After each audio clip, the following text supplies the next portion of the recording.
चलिए आप लोग तो आवाज़ बड़ा सफा जा रही होगी।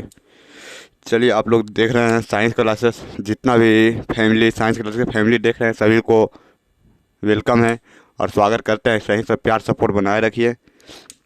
तो हम लोग बात करने वाले हैं कि मतलब चैप्टर नंबर 2, ये मतलब लेक्चर है, रिकॉर्डिंग करके हम यूट्यूब पर डाल दे रहे हैं। अभी लाइव तो नहीं आ पाएंगे क्योंकि लाइव मेरा सेट ही नहीं हो रहा। आप लोग जितना प्यार सपोर्ट बनाए रखिए। न्यू मोबाइल लेंगे तो फिर हम आएंगे लाइव में, ऐसा कोई बात नहीं है। बस ज़्यादा दिन नहीं, आप 10-20 दिन और मेरे पर सपोर्ट में काम कीजिए। आप वीडियो को फुल वॉच कीजिए और जहाँ पे भी नहीं समझ में आए आप वहाँ पे कमेंट कीजिए कि सर यहाँ पे नहीं हमको समझ में आ रहा है, यहाँ पे डाउट है, तो हम उसका एक लेक्चर आपको फिर वहाँ पे यूट्यूब पे डाल देंगे। बस आप लोग जहाँ पे भी आप लोग को कहीं पे डाउट हो ना, तो आप बोलिए, आपके लिए हम 24 घंटा तैयार रहेंगे। ऐसा बात थोड़ी है। अगर आप व्हाट्सएप ग्रुप और टेलीग्राम ग्रुप में जुड़ना चाहते हैं तो इस पर कॉल करें 91 42 74 14 97। अगर आप ठीक व्हाट्सएप ग्रुप में जुड़ना चाहते हैं तो इस पर कॉल करें। और व्हाट्सएप या टेलीग्राम ग्रुप किसी में भी जुड़ना चाहते हैं तो अगर आप व्हाट्सअप करना चाहते हैं तो व्हाट्सअप की नंबर है 73 66 89 70 74। अभी कुछ 10 दिन बस और धीमा चलेगा। 10 दिन के बाद हम अपना रफ्तार खुद ही पकड़ लेंगे। बस आप लोग ऐसा ही सपोर्ट बनाइए। कॉल इस पर कीजिएगा, कॉल व्हाट्सअप। बस 10 से 20 दिन आओ, बस ऐसा ही रहिए आप लोग। 10 से 20 दिन है, 1-2 से चैप्टर ये सब करा देंगे, फिर हिंदी का 2-3 चैप्टर करा देंगे, फिर उसके बाद हम अपना रियल आएंगे। अपना देखिए, आप अगर आप 2025 में बिहार बोर्ड एग्जाम 2025 में देना चाहते हैं तो आप साइंस क्लासेस में ज़रूर ज्वाइन कीजिए। मेरा दावा के साथ है कि आप बेहतरीन से बेहतरीन नंबर ला पाइएगा, मेरा ये प्रॉमिस है। आप लोग बस सपोर्ट कीजिए, हम भी आपके सपोर्ट को साकार करेंगे। ठीक है, चलिए अब हम लोग आगे बढ़ते हैं। यहाँ ABCDEF चलो यहाँ तक चलिए, आप लोगों को समझ में आया होगा। अब हम लोग देखिए, हम NCERT की है, कोई किसी भी है ना NCERT, हम NCERT बुक पढ़ाएंगे। NCERT से क्या होता है, 100 में 100 नहीं लड़ता है। 100 में है कि 90% NCERT से लड़ जाएगा। अब बोलिएगा कि 90% लड़ जाएगा तो 10% क्या करेंगे? 10% हम बेसिक से लड़ा देंगे अपना। हम कुछ चैप्टर का मतलब स्टार्ट और लास्ट में अपना 10% बेसिक पढ़ाएंगे। बेसिक पूरा का पूरा लड़ जाएगा, इतना मेरे दावे के साथ बोलते हैं। मैथ में कोई अथी नहीं, इतना मैं चैलेंज के साथ करता हूँ। बस आप लोग ऐसा ही वीडियो को फुल देखिए। अगर कहीं पे भी नहीं समझ में आए तो आप हमें कमेंट कीजिए। कमेंट करने से क्या होता है कि हमको भी पता चलेगा कि आप लोग को कहाँ पे प्रॉब्लम हो रहा है। तो चलिए हम लोग चैप्टर नंबर 2 बहुपद स्टार्ट कर रहे हैं। तो यहाँ पे पहले हम बेसिक कुछ याद कर लेते हैं, जो 8-9 में पढ़ने का होता है वही। आप लोग नहीं पढ़े होंगे भी तो टेंशन मत लीजिए। आप 100 मैथ में 100 में 100 ला सकते हैं, ऐसा कोई बात नहीं है। मेरा पूरा सपोर्ट रहेगा और मेरा पूरा एकदम जितना तक होगा हम उतना तक आप लोग को हेल्प करेंगे। आप लोग भी मेरे को जितना होगा उतना हेल्प कीजिए। और 2025 में बिहार बोर्ड मैट्रिक एग्ज़ाम जितना भी स्टूडेंट दे रहे हैं वो सभी जुड़ जाइए। इतना में कोई फी नहीं लग रहा है, फ्री में होगा, फ्री में क्लास होगा।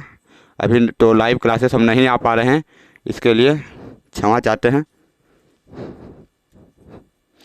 तो हम लोग चलिए स्टार्ट करते हैं चैप्टर। ज़्यादा टाइम नहीं, लेक्चर को ज़्यादा बड़ा भी नहीं करना चाहते हैं। बस 1 घंटा का लेक्चर रहेगा, नहीं तो उसी से कम होगा तो उसी से कम कर देंगे।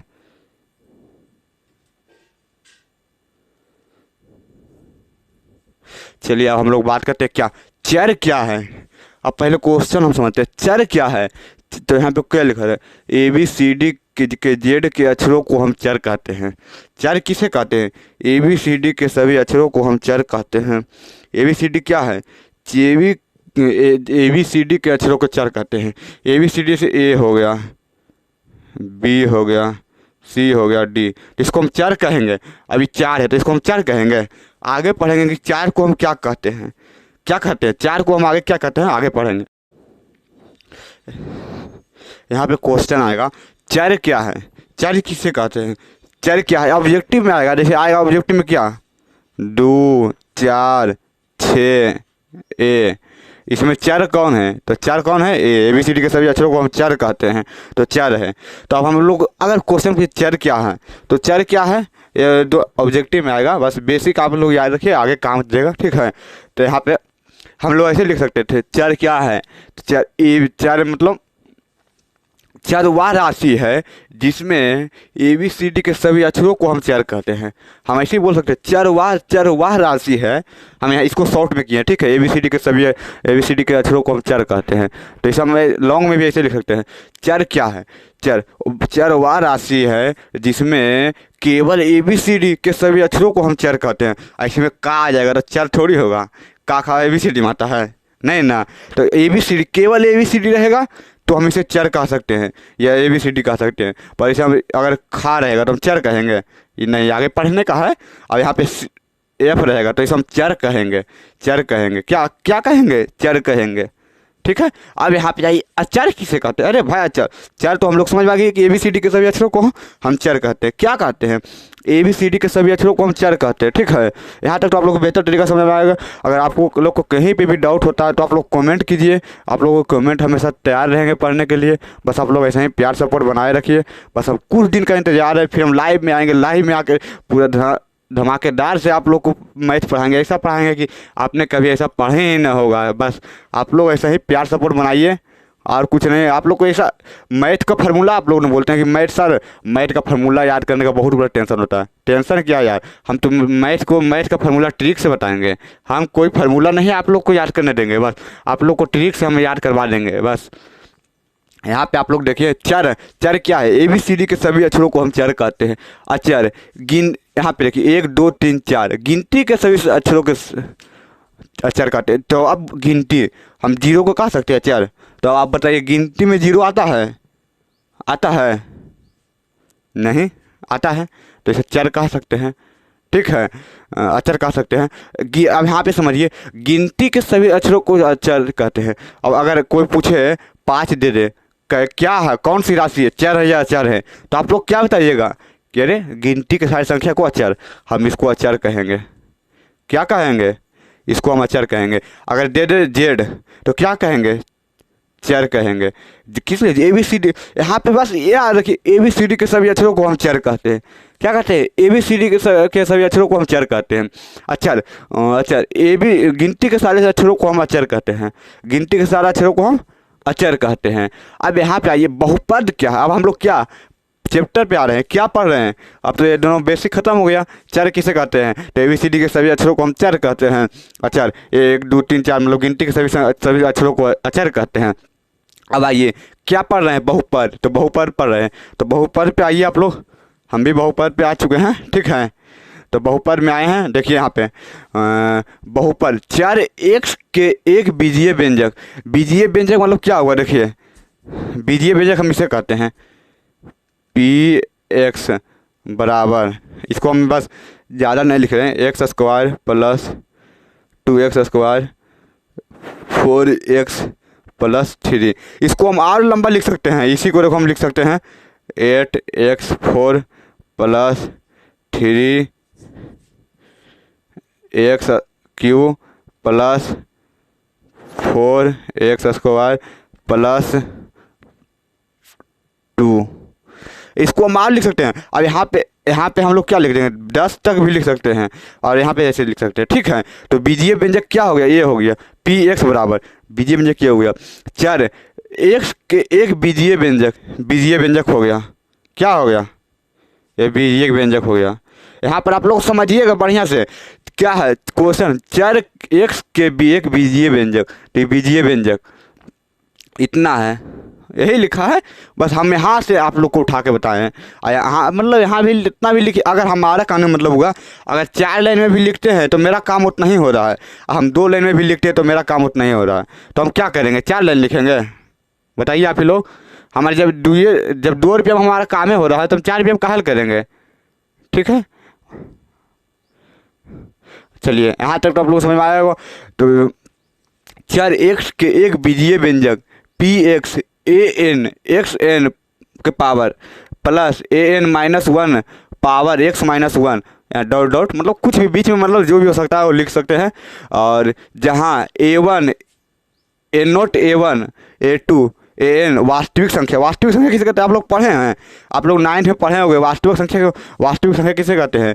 जैसे हो गया अंश बटा हर में रहे 2/3 2 या 3 के, मतलब अगर 4 दिया तो ये क्या वास्तविक संख्या ना हुआ, इसका बट्टा में 1 नहीं हम लिख सकते हैं? आप लोग बताइए, इसका बट्टा में हम नहीं लिख सकते हैं 1, तो इसे वास्तविक संख्या कहते हैं। तो क्या बोल रहा है, ए नोट एक वास्तविक संख्या है, ए नोट A1 A2 An वास्तविक संख्या है, और x धनात्मक पूर्णांक है। x मतलब धनात्मक क्या हुआ, धनात्मक मतलब प्लस, उस पर प्लस का चिन्ह होता है, धनात्मक मतलब उस पर प्लस का चिन्ह होता है। इसे -4 लिख दिए तो ऋणात्मक हो गया, +4 ऐसे लिख दिए 4 तो धनात्मक हो गया। किसी पर कुछ नहीं चिन्ह है तो प्लस है, क्या समझे, यहाँ पे कुछ नहीं तो प्लस है। हाँ, अगर कोई बोल देखिए, अगर माइनस लिखा हो तो अपने वो तो अपने बता रहा कि हम भाई हम तो माइनस में हैं, तो ये माइनस हो गया, तो इसे हम ऋणात्मक कहेंगे।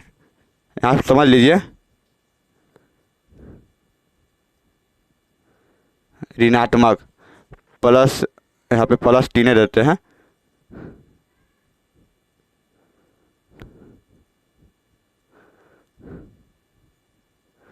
धनात्मक। अब यहाँ पे -3, अब देखिए यहाँ पे 2 डिफरेंस निकल रहा है। अरे भाई -3 अंक तो दोनों एक ही है, बस यहाँ पे खेल क्या है माइनस और प्लस का।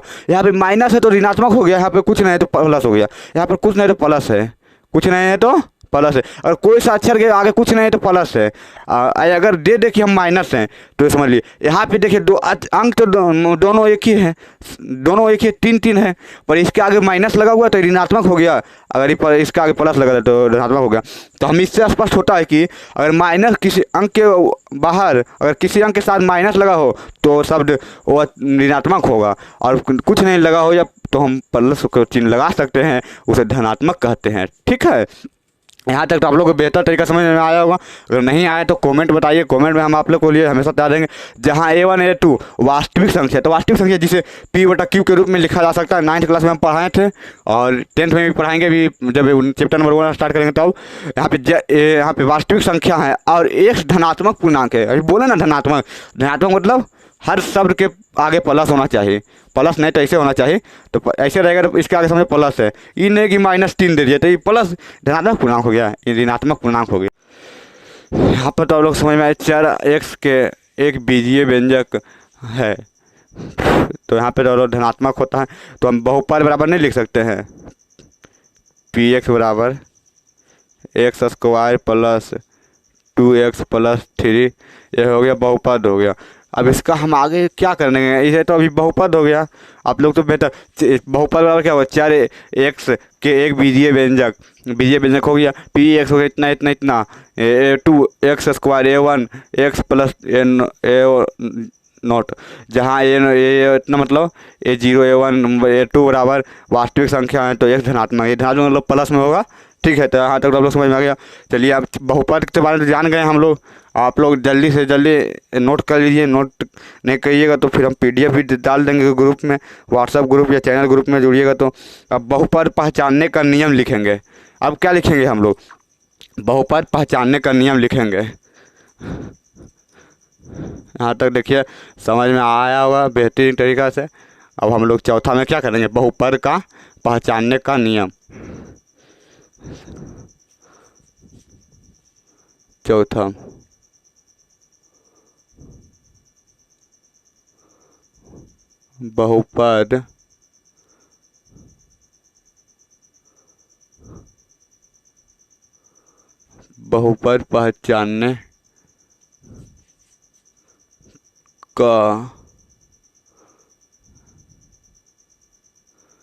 बहुपद पहचानने का नियम। अब हम लोग पढ़ने वाले हैं क्या, बहुपद पहचानने का नियम। तो आप लोग मोहर मार लीजिएगा कि बहुपद पहचानने का नियम निम्नलिखित है। क्या लिखेगा, आप लोग हेडराइटिंग मार लीजिएगा, हम तो नहीं कर सकते हैं कि मेरे पास पता ही है, लिखने में बहुत सा टाइम लग जाता है, इसलिए आप लोग खुद कर लीजिएगा। ठीक है, क्या कीजिएगा, बहुपद पहचानने का नियम निम्नलिखित है। तो निम्नलिखित है तो उसमें पहला हम करेंगे, देखिए क्या, पहला, चर का घात धनात्मक हो, चर का घात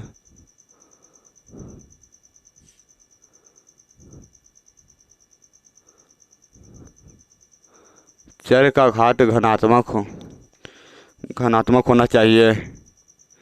कि पहला क्या है, चर का घात धनात्मक होना चाहिए। धनात्मक मतलब अभी पढ़ाए हैं, धनात्मक मतलब प्लस। चर भिन्न के हर में ना होना चाहिए। देखिए चर ही के लिए तो ये है, चर का चर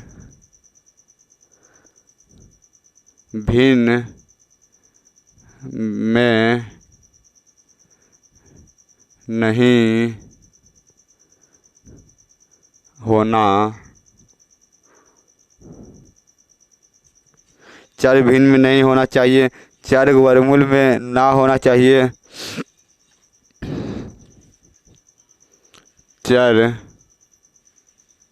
वर्गमूल में नहीं होना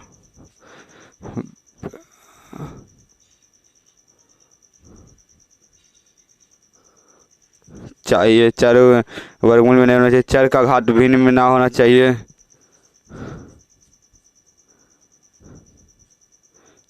चर का घात भिन्न में नहीं होना चाहिए। पहले समझिए यहाँ पर क्या, धनात्मक मतलब क्या होता है प्लस, ऋणात्मक मतलब क्या होता है माइनस। तो इसमें पहला बोला क्या, चर का घात, चर का घात बोलो, चर हो गया, मान लीजिए चर हो गया जेड, तो बोलो जेड का घात धनात्मक होना चाहिए। धनात्मक मतलब +2 होना चाहिए। अब हम जेड का घात दे देंगे -2 तो ये गलत हो जाएगा, ये नहीं लगेगा, लगेगा तो यही लगेगा। क्या लगेगा, पहला क्या बोला, चर पहचानने का नियम, पहले हम लोग लिख देंगे चर पहचानने का नियम निम्नलिखित है। चर पहचानने का, तो पहला क्या है, चर का घात धनात्मक होना चाहिए। तो धनात्मक बराबर हम पढ़ाए थे क्या, धनात्मक जिसके अगर माइनस अगर नहीं लगा हुआ है किसी के अंग, तो यह अगर लगा हुआ है तो माइनस, तो ऋणात्मक होगा। अगर कुछ नहीं लगा है तो धनात्मक होगा। क्या होगा, धनात्मक होगा। अब यहाँ पे देखिए चर का घात मान लिए क्या, चर का घात हम नहीं जानते हैं, ठीक है, चर का घात हम नहीं जानते हैं। तो चर क्या, हम लोग पढ़ाएं चर ABCD के सभी अक्षरों को हम चर करें, जे भी ले लीजिए, हम ई ले लेते हैं, या एक्स बढ़िया रहता है, हम एक्स ले लिए, ठीक है, एक्स हो गया। और चर का घात धनात्मक, चर का घात -2 होगा। अब बताइए माइनस कौन ला होगा, बताइए आप लोग, ये दोनों में कौन हो सकता है, आप लोग कमेंट में जाइए बताइएगा। वीडियो देखने से पहले देखिएगा तो बताइए, कमेंट कीजिएगा, समझे। ऐसा कोई बात नहीं है, अगर आप लोगों को कहीं पे भी डाउट हो तो आप लोग कमेंट कीजिए, हम कमेंट कर सोल्यूशन देंगे। यहाँ पे x -2 है तो ये ऋणात्मक हो गया, ये धनात्मक हो गया, तो मेरा ये सही हो गया। तो पहला क्या बोला कि चर का घात धनात्मक होना चाहिए, धनात्मक हो गया, ठीक है। अब यहाँ पे बोला चर भिन्न में नहीं होना चाहिए, चर भिन्न में नहीं होना चाहिए। क्या समझे, चर भिन्न में मतलब भिन्न मतलब अंश बटा हर के में लिखा होना चाहिए।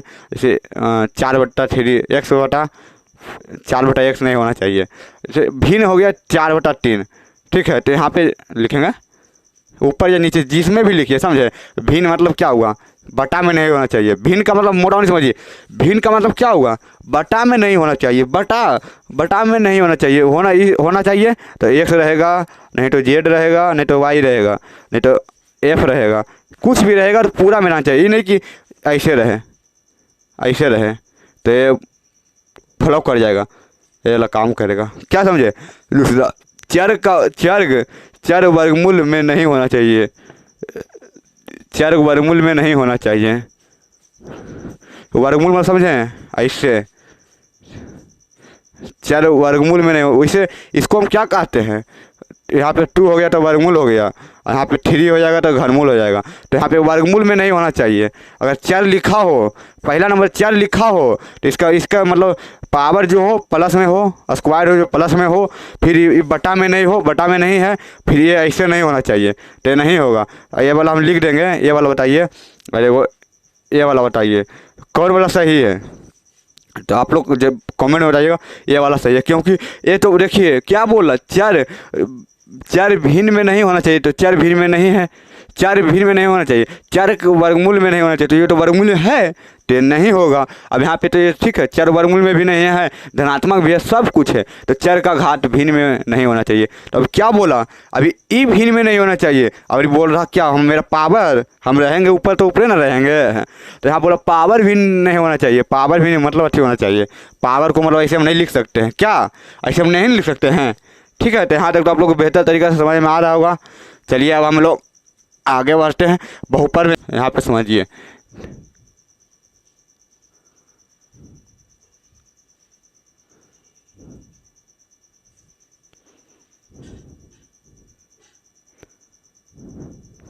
निम्नलिखित में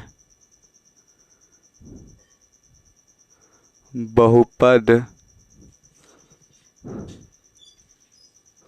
अगर राइटिंग में कोई प्रॉब्लम हो तो हम पहली बार बोर्ड पे लिख रहे हैं, आप लोग इसके लिए हम सॉरी बोल रहे हैं। कुछ दिन का इंतज़ार है, फिर तो अपने आप मेरा राइटिंग आ जाएगा, ऐसा बात नहीं है, ठीक है। तो यहाँ पे क्या बोला, निम्नलिखित में बहुपद पहचाने।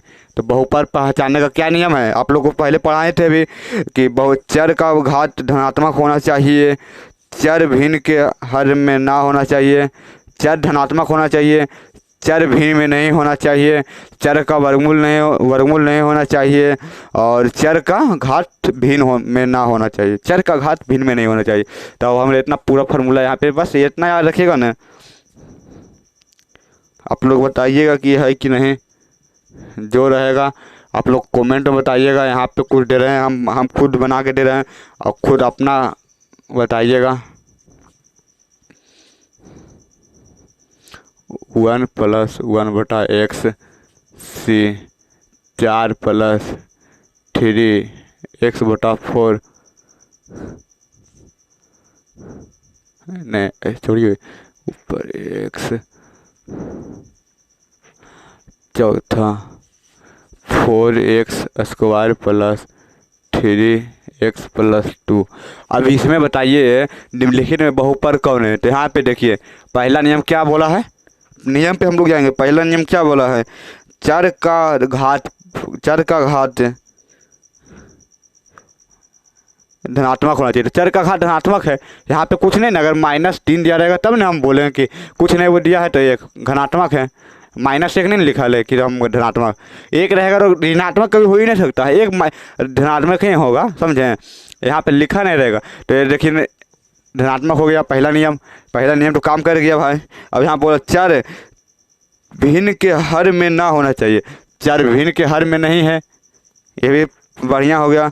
अब चर वर्गमूल में ना होना चाहिए, तो ये चर है जो वर्गमूल में है ना, रूट में, तो नहीं होगा। क्या होगा, नहीं होगा। अब दूसरा पे जाएंगे, ये देखिए अब क्या बोला था कि चर भिन्न के हर में नहीं होना चाहिए, तो ये भी नियम खत्म। अब यहाँ पर भी देखिए वही नियम है, ये भी खत्म। यहाँ पे देखिए ठीक है, पहला नियम क्या बोला कि मतलब चर का घात धनात्मक होना चाहिए, तो चर का घात धनात्मक है। फिर क्या बोला, चर का घात धनात्मक है, चर भिन्न के हर में नहीं होना चाहिए, नहीं है। फिर चर का घात भिन्न में नहीं होना चाहिए, नहीं है। ये मेरा सही हो गया। क्या हो गया,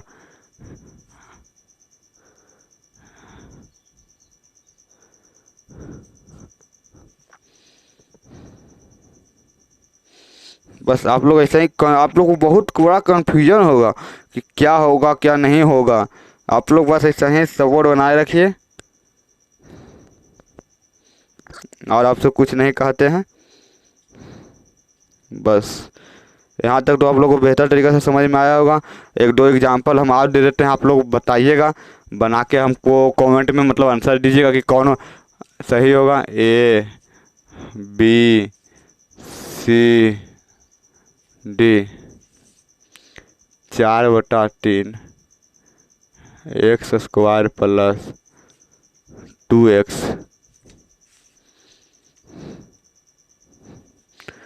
2x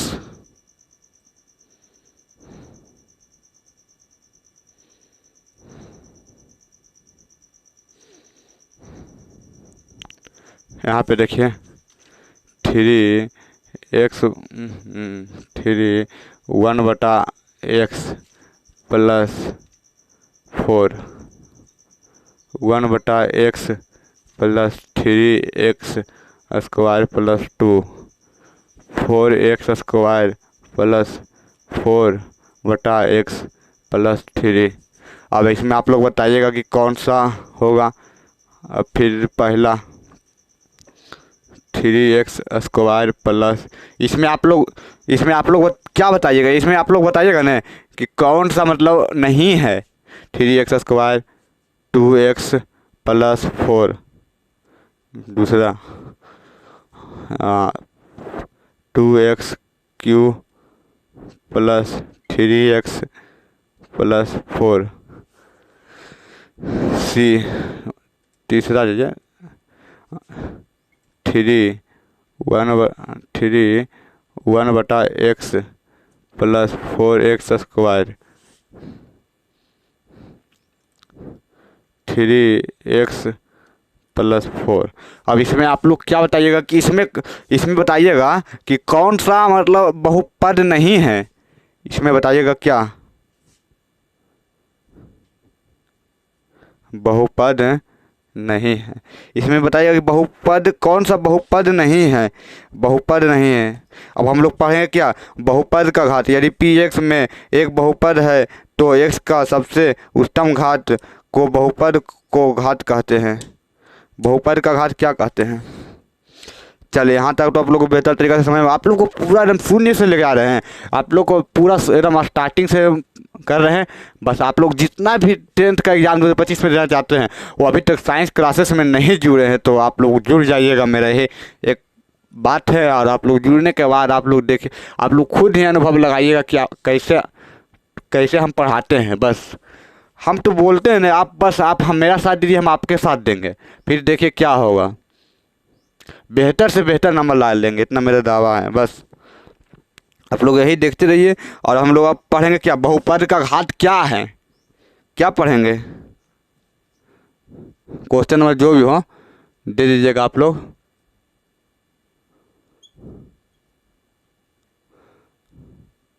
बहुपद का घात, बहुपद का घात क्या है, यहाँ पे समझिए बहुपद का घात क्या है। अब हम लोग पढ़ेंगे बहुपद का घात। यदि किसी बहुपद में सबसे उच्चतम घात को बहुपद का घात कहते हैं। बहुपद का घात क्या है, बहुपद में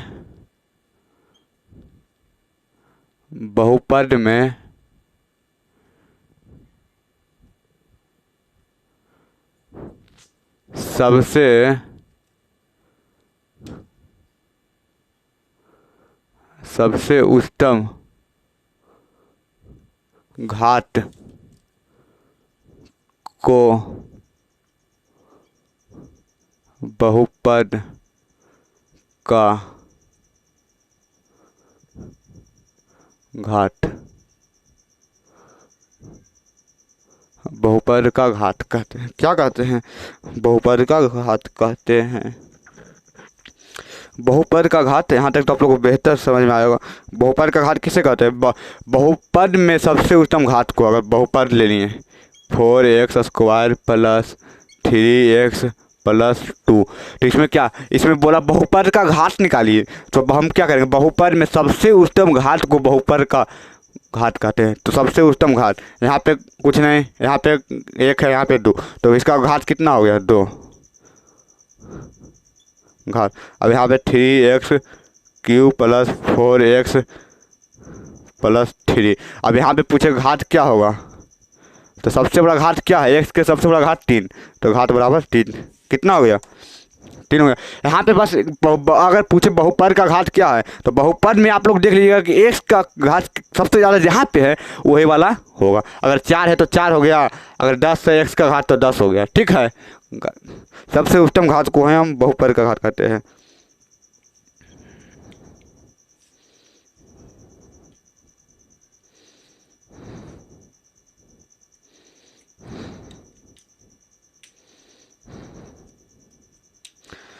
चलिए आप लोग घात में बताइएगा इसका घात क्या है। 6x 10th plus 4x cube plus 3। इसका आंसर कमेंट में कीजिएगा। पहला हो गया 3x 8 plus 4x square plus 8। दूसरा हो गया 8x cube plus 3x square plus 10। तीसरा हो गया, आप लोग को जितना हम पढ़ा न रहे उससे ज़्यादा तो हम एग्जाम्पल आप लोगों को करा रहे हैं कि आप लोग को बेहतर तरीक़े से समझ में आए, और आप लोग फिर दोबारा नहीं बोले कि ये नहीं समझ में आया। आप लोग को पूरा रियल स्टार्ट से मतलब शून्य लेवल से आप लोग को हम लेके जा रहे हैं कि कोई प्रॉब्लम नहीं होगा। बस आप लोग ऐसा ही प्यार सपोर्ट बनाइए, और क्या कह सकते हैं। बस मेरा कुछ दिन में मतलब मेरा आधा से बेसी मतलब वाच टाइम पूरा हो गया, बस आधा और वाच टाइम पूरा होने दीजिए। उसके बाद हम अपने स्मार्ट बोर्ड खुद ही लाएंगे, पूरा मतलब ऑनलाइन का सेटअप ही लाएंगे और उसमें बेहतरीन तरीक़े से पढ़ाई करेंगे। यहाँ तो लिखने का प्रॉब्लम होता है, उसमें नहीं होगा, वहाँ पे टाइपिंग करेंगे, ठीक है। बस 1 से 2 महीना है रिजल्ट, उसके बाद हम स्मार्ट बोर्ड लाएंगे। तो आप लोग स्मार्ट बोर्ड में खुद देखिएगा कि क्या तरीक़ा से होता है। बस आप ज़्यादा नहीं 1 से 2 महीना रेस्ट कीजिए बस। उसके बाद तो आपको फिर बचेगा कितना, अभी 10 महीना है ना, बचेगा 8 महीना। 8 महीना में तो आप लोग को इतना बेहतरीन बना देंगे ना। आप लोग 8 महीना में बस टाइम दे के देखिए, आप लोग को इतना बेहतर बना देंगे। मजा मात्र 2 घंटा, 1 घंटा शाम 1 घंटा सुबह। बस ये जो हम पढ़ा रहे हैं ना उसको आप खाली रिवीजन मार लीजिएगा, और कुछ नहीं। बस फिर हम तो चैप्टर वाला पढ़ाएंगे तो फिर वहाँ पे पूरा सोल्यूशन होगा हल्का सा। यहाँ पे तो आप लोग समझ में आ गया। 4 को आप लोग खुद बना के कमेंट कीजिएगा कि क्या होगा। अब हम लोग आते हैं कि बहुपद का चर, बहुपद का मान। चौथा क्वेश्चन,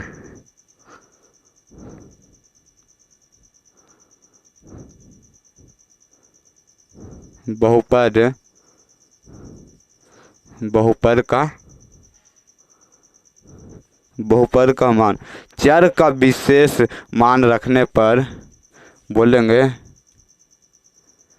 चर का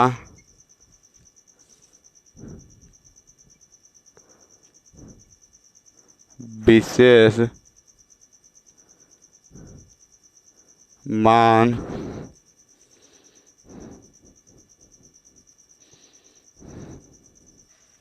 रखने पर, चर का विशेष मान रखने पर जो मान प्राप्त होता है,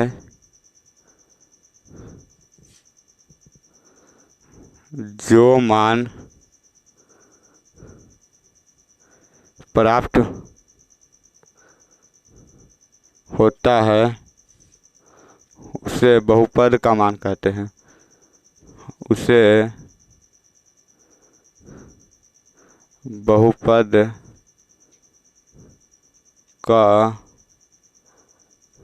मान, बहुपद का मान कहते हैं।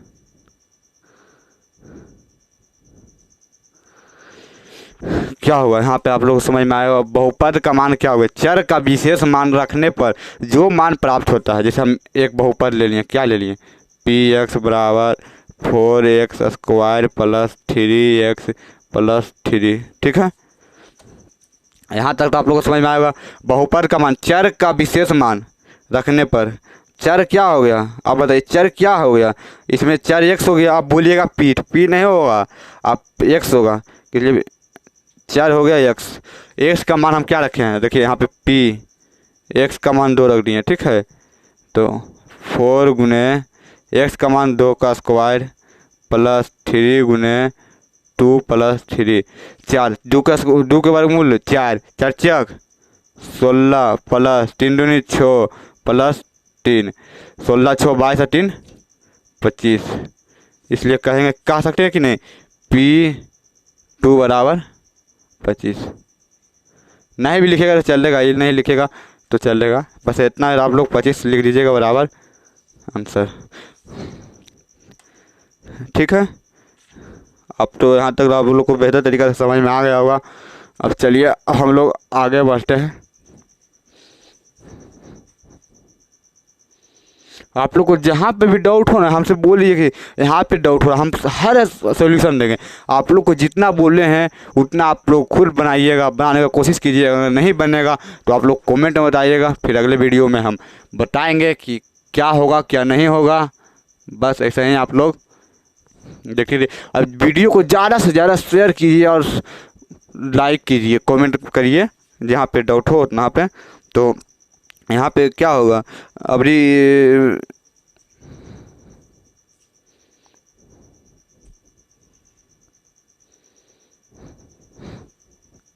अभी क्या पढ़े थे, बहुपद का, छोड़िए हो गया यहाँ तक तो आप लोग समझ आ गए। चलिए अभी मिटा देते हैं बहुपद का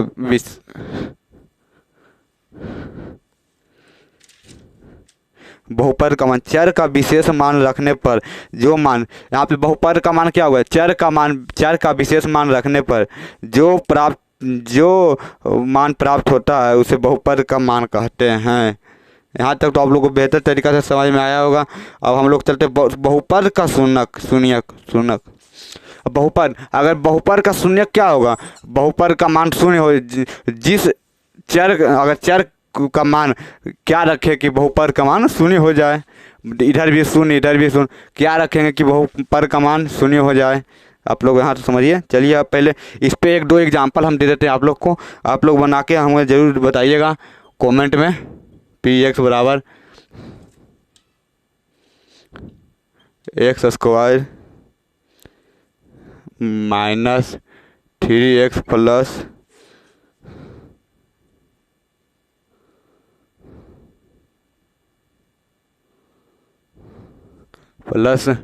2, इसका मान क्या रखिएगा मालूम है, इसका मान 1 रखिएगा।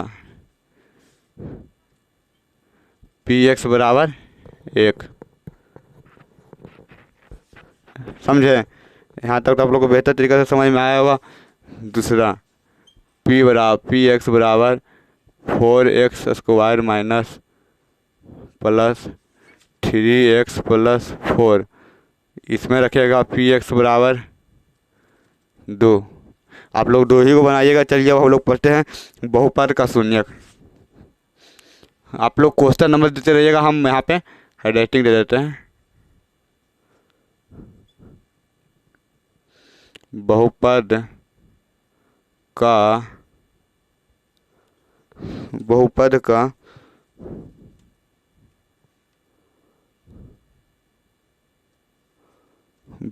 का शून्यक। अब यहाँ पे बहुपद का शून्यक क्या होगा, बहुपद का शून्यक, बहुपद में चर का विशेष मान रखने पर,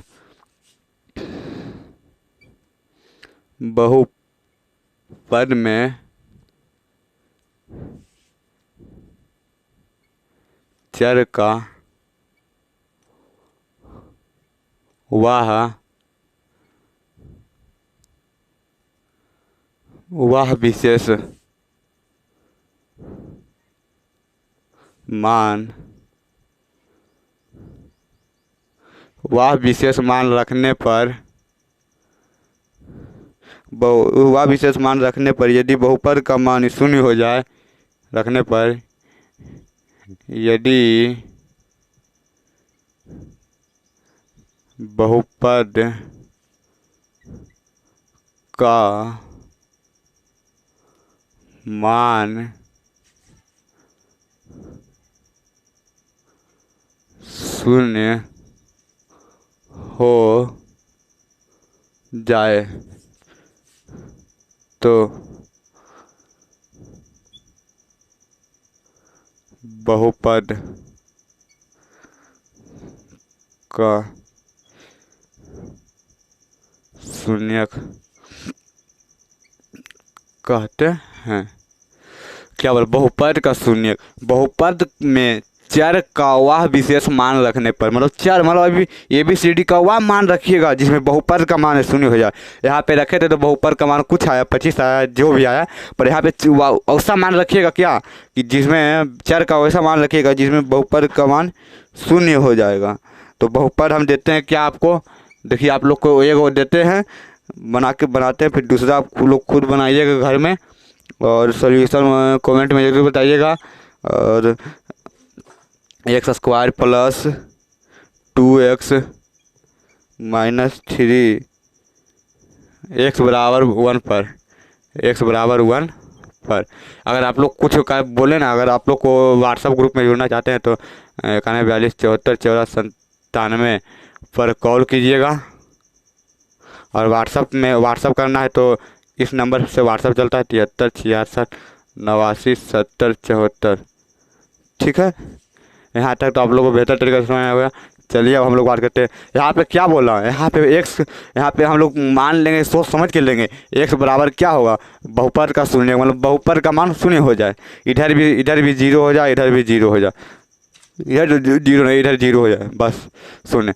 यहाँ पे देखते हैं एक्स बराबर 1 बैठा 1 का स्क्वायर प्लस 2 गुने 1 minus 3, 1 plus 2 minus 3, 3 minus 3 cut के 0। हम कहेंगे अतः, हम इसे लिख सकते हैं क्या, अतः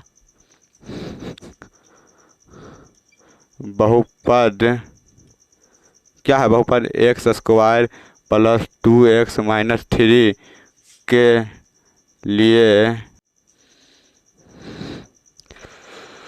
अतः बहुपद एक्स स्क्वायर 2x माइनस 3 के लिए, 3 के लिए एक्स चर का मान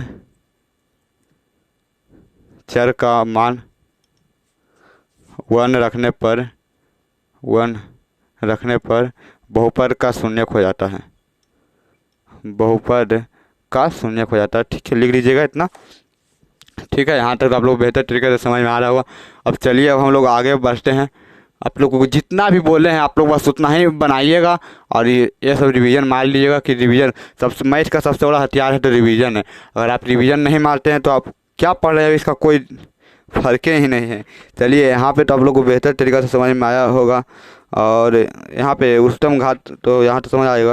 अब हम पहला एग्जाम्पल आप लोग को देते हैं, आप लोग ज़रूर बनाइएगा। ठीक है, पी एक्स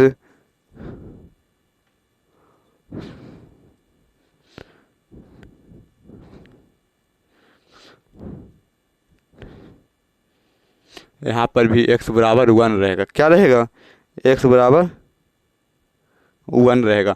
आप लोग इस घर में बनाइएगा, घर में बना के आप लोग कमेंट में बताइएगा इसका आंसर क्या आएगा क्या नहीं आएगा। ठीक है, चलिए यहाँ पे आप लोग बेहतर तरीके से समझ में आ रहा होगा। आप लोग जितना से ज़्यादा शेयर कीजिएगा उतना, मेरा जितना जल्दी व्हाट्सएप पर हो जाएगा उतना जल्दी हम आप लोग के लिए स्मार्ट बोर्ड लगा देंगे। आप बेहतरीन तरीक़ा से पढ़ाई कराएंगे। आप लोग पढ़ाई का कोई टेंशन नहीं लीजिए और PDF भी भेजेंगे, ऐसा कोई बात नहीं है। बस आप लोग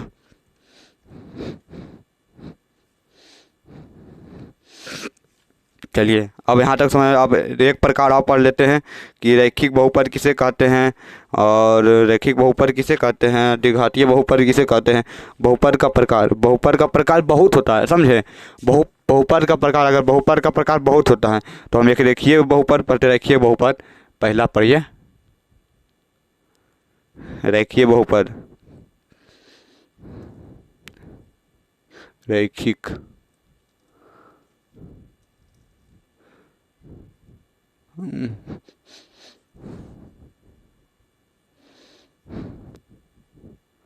एक और करके समझाएंगे। रैखिक पे वह बहुपद, रैखिक बहुपद वह बहुपद जिसमें चर का घात, जिसमें चर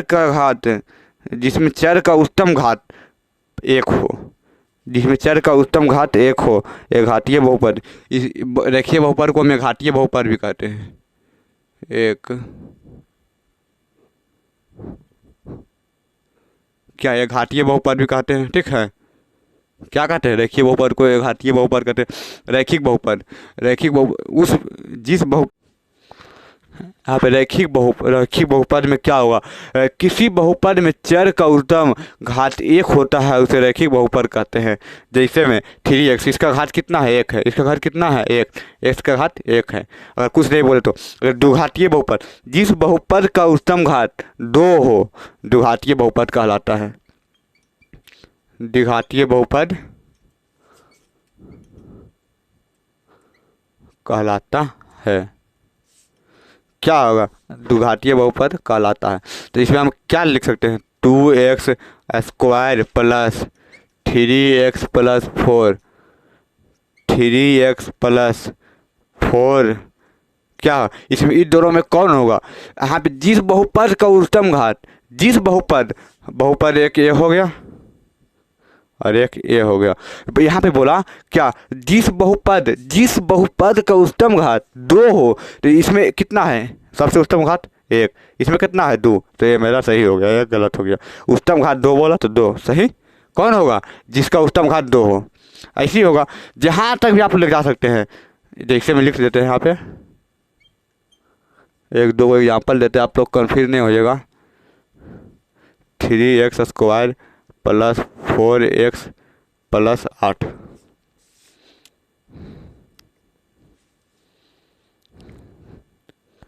यहाँ पे देखिएगा क्या होगा, रैखिक बहुपद में ए इक्वल टू नॉट जीरो होगा। यहाँ पे एक इक्वल टू नॉट जीरो, मतलब इसको हम क्या लिख सकते हैं मालूम है, ए बी ए एक्स, इसका व्यापक रूप क्या होता है, ए एक्स प्लस बी, ए एक्स प्लस बी, समझे। ए इक्वल टू नॉट जीरो होता है, ए इक्वल टू नॉट जीरो, ठीक। अब इसका होगा, क्या होगा इसका, ax² प्लस bx प्लस सी। तो यहाँ पे क्या होगा, a equal to not zero, सभी में होगा एक इक्वल टू नॉट जीरो। यहाँ तक तो आप लोगों को समझ में आ रहा होगा, ए इक्वल टू नॉट जीरो मतलब ए का मान शून्य नहीं होना चाहिए, ऐसे नहीं होना चाहिए, ऐसे होगा यहाँ पे कुछ नहीं, समझे। त्रिघातीय बहुपद, जिसका त्रिघातीय, ये व्यापक हो गया, व्यापक रूप भी बता देंगे, अभी ये वाला समझिए। त्रिघातीय बहुपद यहाँ पर समझिए आप लोग, त्रिघातीय, जिस बहुपद का उच्चतम घात, जिस बहुपद का, जिस बहुपद का उच्चतम घात, जिस बहुपद का उच्चतम घात 3 हो, बस आप लोग लिख लीजिए, जिस बहुपद का उच्चतम घात 3 हो वो त्रिघातीय बहुपद कहते हैं। इसका देखिए लिखते हैं, इसका पहले हम व्यापक रूप ले लेते हैं, ax³ plus bx² plus cx plus D, जहाँ a equal to not zero. ये हो गया व्यापक रूप, इसी पर आधारित रहेगा। अब यहाँ पे देखिए, एक के जगह 2x² x³ 3x² plus 4x plus 8, ये क्या हो गया, त्रिघातीय बहुपद।